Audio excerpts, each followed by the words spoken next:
Ito na po mga ka-landscape, day 2 na po tayo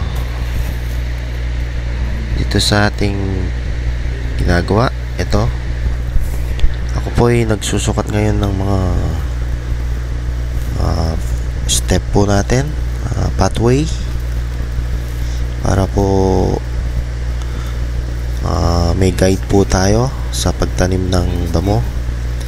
Tatanim na po natin ngayon yung damo, yung froggrass, at guguhitan ko po yung lalagyan ng pathway para hindi na po natin tamnan yung lalagyan ng pathway.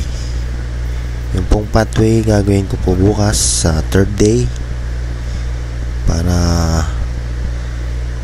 nakaprepare na po agad yung lalagyan natin ng pathway. Lalagpasan po natin, di natin lalagyan ng damo.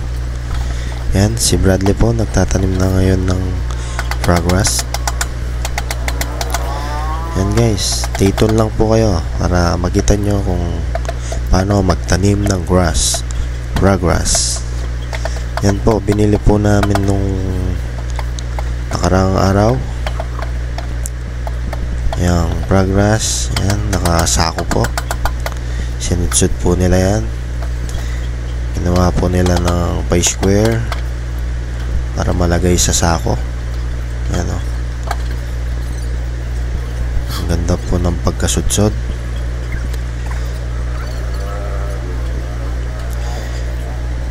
Panoorin nyo lang po yung paano magtanim ng damo, para magka-idea po kayo paano po nagtatanim ng damo sa inyong garden.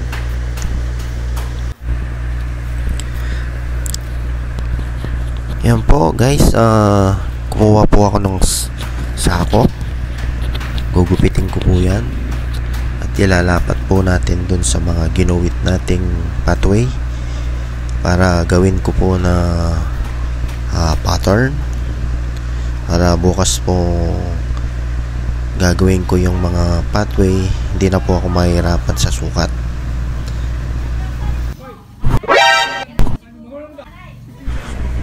Yun, yun po yung ating unang audience. Napatingin po sa ating mga pinaggagawa dito, ang nagandahan sila. Yun, second audience. Hindi sila makapaniwala sa ating pinaggagawa dito, nagagandahan po sila.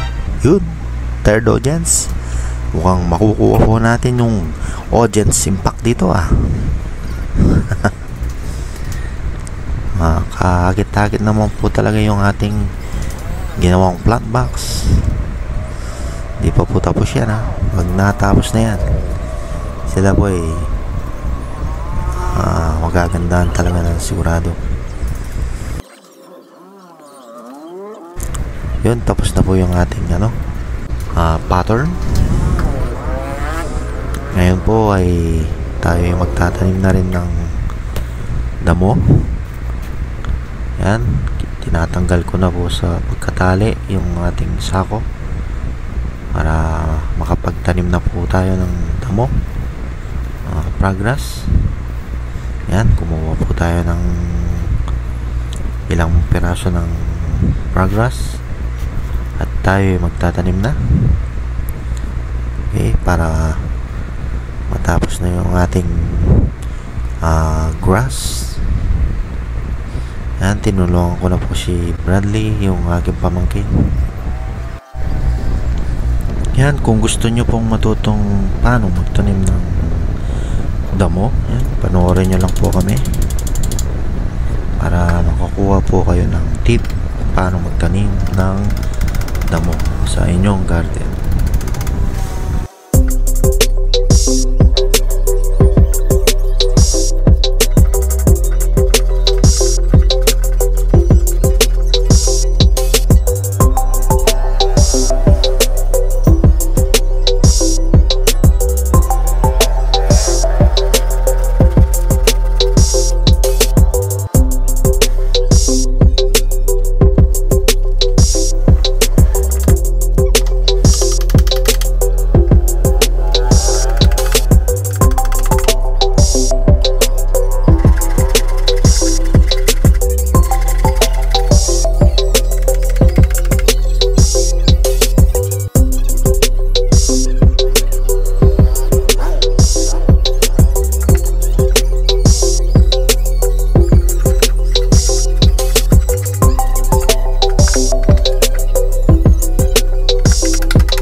malapit na po tayong matapos sa pagtatanim ng damo.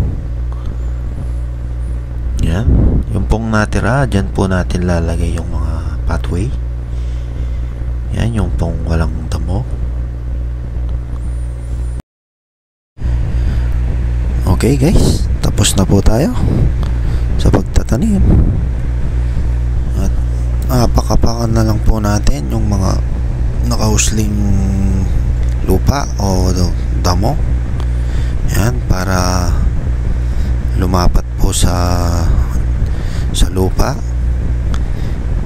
para hindi po sila matuyo. Yan, tapos na po.